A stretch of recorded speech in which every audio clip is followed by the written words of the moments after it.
राधानगरी तालुक्यात घरगुती गॅस वेळेत उपलब्ध होत नसल्यामुळे नागरिक विशेषतः महिला वर्गातून संतप्त प्रतिक्रिया उमटत आहेत।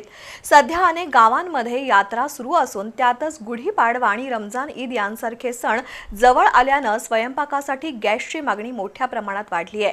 मात्र पुरवठा विस्कळीत झाल्यानं नागरिकांना मोठ्या अडचणींचा सामना करावा लागतोय। घरगुती गॅस वितरणासाठी सध्या OTP प्रणाली सक्तीची करण्यात आली आहे, परंतु वारंवार सर्व्हर डाऊन होत असल्यानं ग्राहकांना OTP मिळत नाही। काही वेळा OTP मिळाले तरी त्यांची मुदत संपत असल्यानं ग्राहकांना ताटकळत बसावं लागतंय। परिणामी अनेकांना गॅस मिळवणं कठीण झालंय।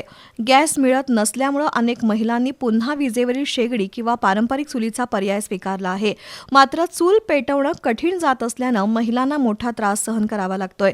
दरम्यान गॅस वितरणात होणाऱ्या विलंबामुळे काही ठिकाणी ग्राहक आणि गॅस कर्मचारी यांच्यात वादावादीचे प्रकारही घडत आहेत।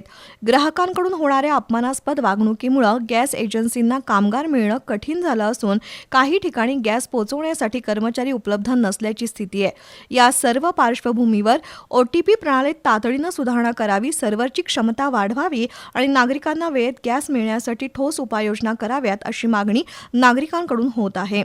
तर दुसरीकडे काही ठिकाणी अजूनही घरगुती गॅसचा वापर वाहनांमध्ये होताना दिसत आहे।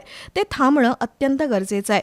जिल्हाधिकाऱ्यांनी त्याकडे गांभीर्यानं लक्ष देऊन गावागावात पुरेसा गॅस पुरवठा करावा अशी मागणी महिला वर्गातून होत आहे।